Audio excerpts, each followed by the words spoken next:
السلام عليكم ومرحبا بكم في فيديو جديد على قناه ميمو بيوتي اوفيسيال. كنتمنى تكونوا بخير وعلى خير وانتم كتشوفوا هذا الفيديو هذه. كنتمنى تكونوا كلكم صحه جيده يا ربي. اليوم ان شاء الله كيف ما كتشوفوا معنا غادي نوجدوا الفقاص اللي الصراحه كيجي لذيذ بزاف وكيجي زوين ومقرمش وكيجي الصراحه واعر، وانا متاكده ملي غادي تجربوا هذه الوصفه هذه ما تبقاوش تستغناو عليها.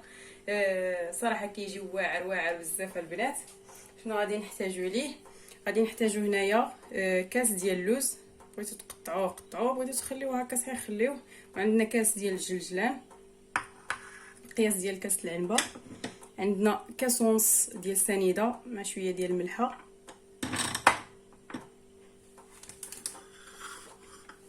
عندنا 5 ديال البيضات، وعندنا 2 ساشيات ديال الخميره.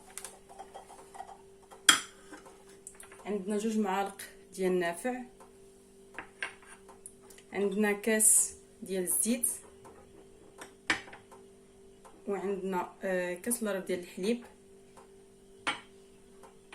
وعندنا كاس لرب ديال المزهر، وعندنا 4 كاس ديال الزبده، وعندنا كيلو ديال الفورس من نوعيه جيده. غنشوف واش غادي يهز لينا كيلو كله او نقدروا نزيدوا على حسب النوعيه ديال الفورس.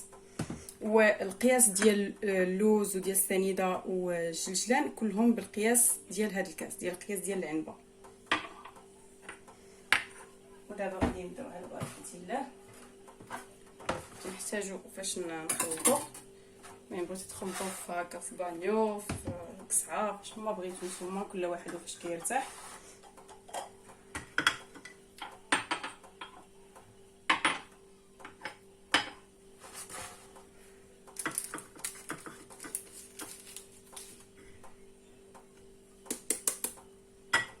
اول حاجه البيض،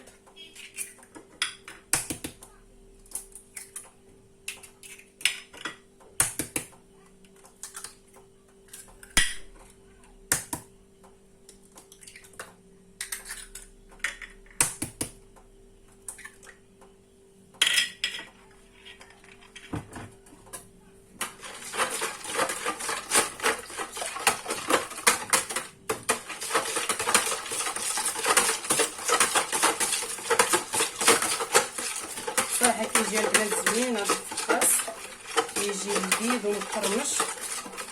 هادشي صراحه كيجي لذيذ بزاف. انا متاكده من غادي تجربوا هاد الوصفه هادي، غادي تعجبكم، ما تبقاوش تستغناو عليها ان شاء الله.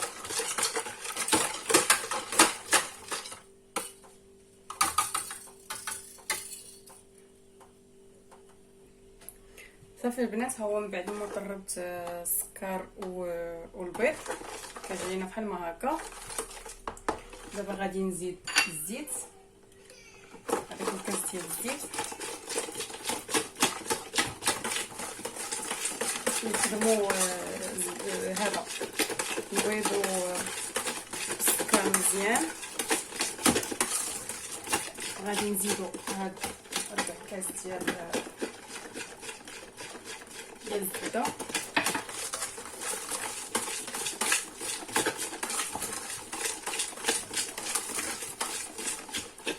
كاس ديال الحليب،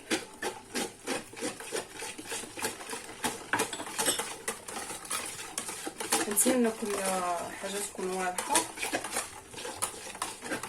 4 كاس ديال المزهر،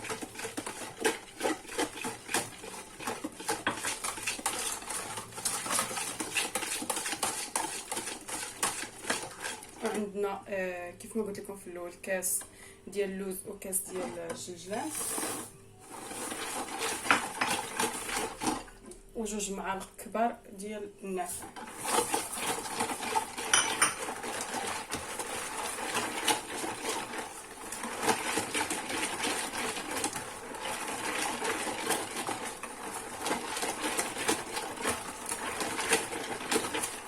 صافي البنات، دابا غادي نبداو نديرو الفورس ديالنا بالتدريج باش ما حسب النوعيه ديال الفقاص كما قلت لكم، واش كتشرب ولا لا.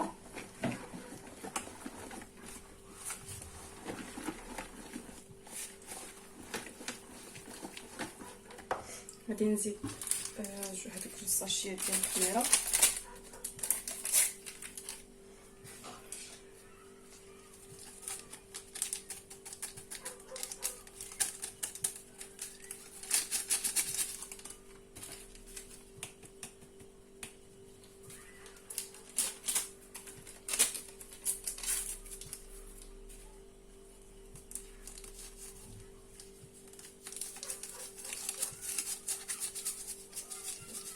الطحين راه الفرص راه مغربل من قبل، داكشي علاش شفتوني ما غربلتوش.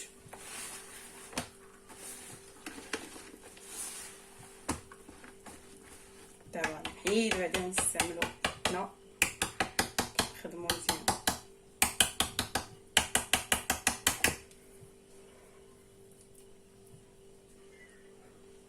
بسم الله. غادي نزيدو الطحين،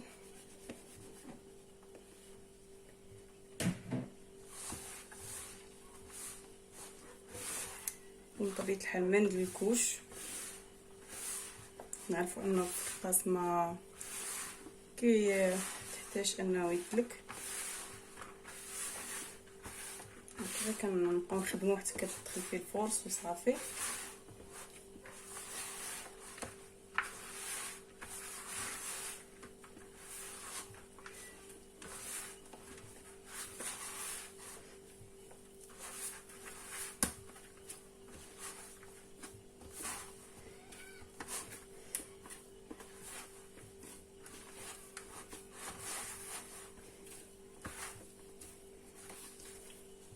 غادي نزيدو هاد شويه اللي مازال عندنا، بقاو حتى نشوفوا القياس اللي غادي نحتاجو باش هكا ما نكثروش ويجينا خاصح بزاف ويتفرقع علينا في القاس ديالنا ملي نديرو حرابل.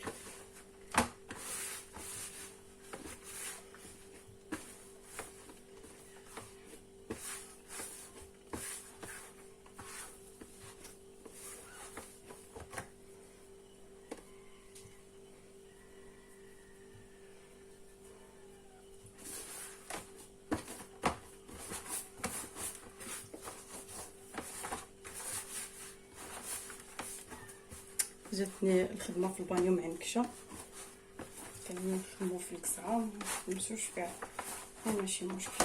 دابا ستريت كتخليكش تخدم على راحتك.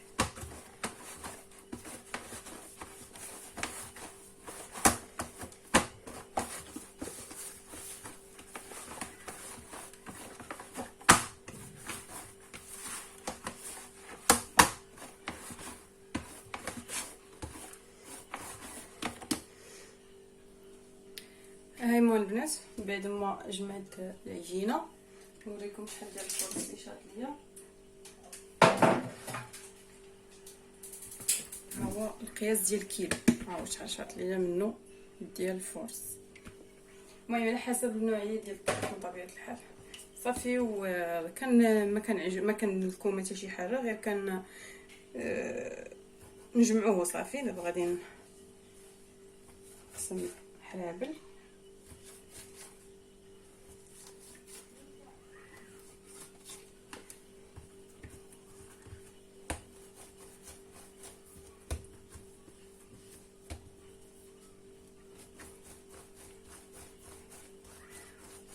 انا قسمته ب 6 ديال الحرابل. الفران بطبيعه الحال ما كيكونش سخون من الاول، كيكون بارد. كنديروا ليه عافيه مهيله غير من التحت، عافيه مهيله. المهم نتوما معايا وغادي تشوفوا ان شاء الله كلشي.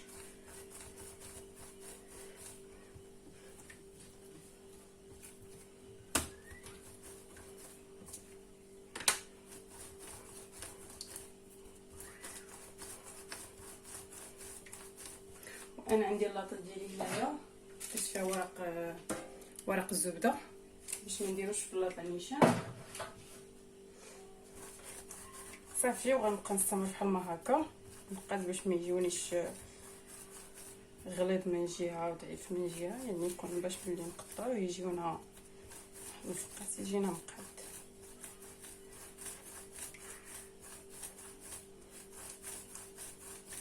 صافي كنستمروا بحال ما هكا وكنحطوه في البلاصه ديالنا.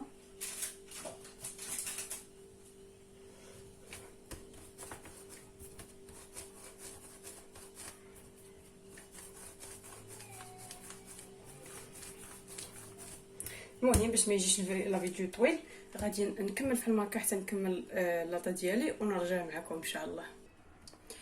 هما البنات من بعد ما حربلتهم ودهنتهم بالصفر ديال البيض مع شويه ديال الحليب باش كيعطي داك اللمعان والخل باش نحيدو الزفوريه.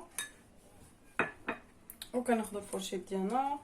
المهم هذا غير كتشكلوهم كيف ما بغيتو. نشوفوا معايا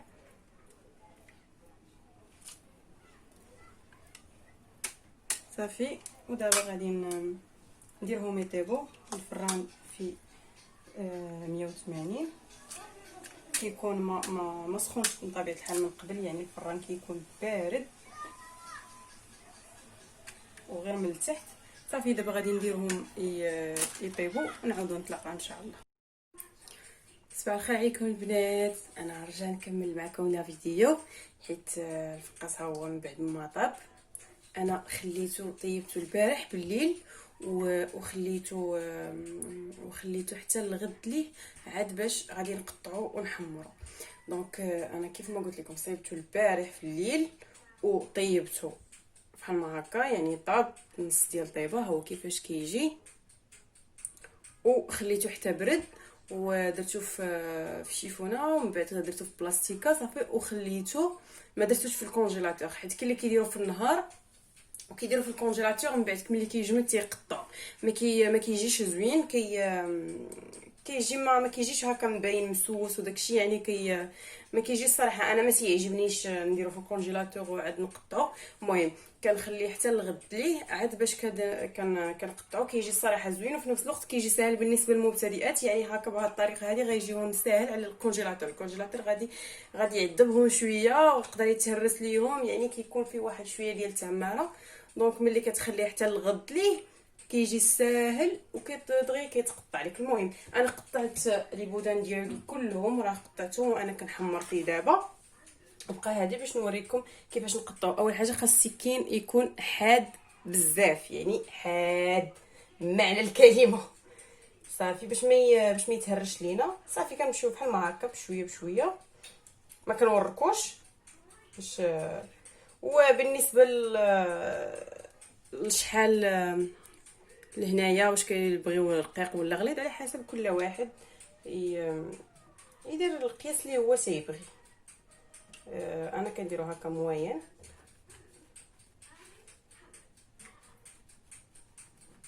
صراحه البنات كيجي زوين بزاف بزاف بزاف، وانا متاكده ملي غادي تجربوا ما تبقاوش تستغناو على هذه الوصفه هذه وعلى هذه الطريقه هذه، لحقاش كتجي حتى سهله بالنسبه للمبتدئات. كنعرفوا ان الفقه شويه راه صعيب ماشي ساهل، يعني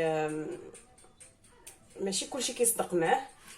وبغيت واحد الطلب البنات الله يعطيكم الستر اللي جربات هذا الفقاس هذا وعجبها ولا شافت غير لا فيديو عجبها.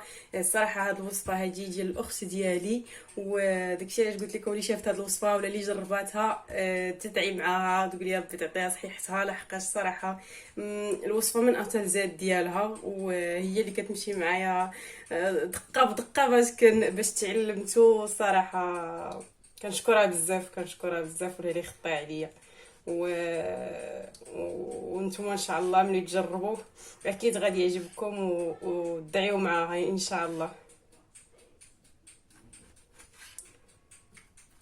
صافي البنات انا دابا كملت هذه كانت هي الاخر عندي. ها هو كيفاش كيجي وكيجي ساهل ما كيعذبناش من على حساب على المقارنه ملي كنديرو في الكونجيلاتور كيعذبنا واحد شويه. دونك كيقدر يتهرس لينا، وخصوصا كيف ما قلت لكم المبتدئات يعني كيجيهم شويه صعيب. صافي وكنديرو بحال ما هكا. انا دابا دايره في واحد الشيفونه وخاشيه في بلاستيكه فين خليته البارح، يعني خليته حتى برد وعاد خشيتو فيهم صافي وخليته حتى اليوم عاد باش قطعته عاد باش غادي نحمرو. كيجيني داكشي ساهل وفي نفس الوقت كنقسم الخدمه على يومين، يعني ما كنبقاش مبرزطه راسي. وها انا نوريكم كنحمر فيه. انا الفران ها هو البنات باقي ما تحمرش، يلا درتو. المهم خليها كيتحمر على خاطرو.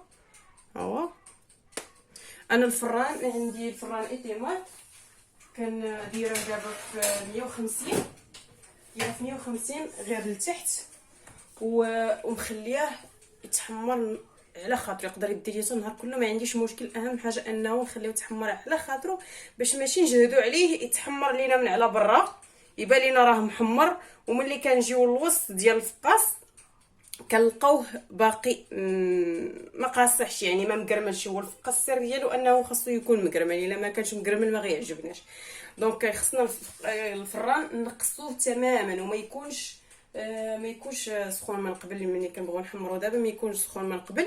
وحتى واحد النقطه البنات بالنسبه اللي عندهم الفران صغير، يعني ما غاديش يقدر يهزلم لي بودان كلهم ديال الفقاس.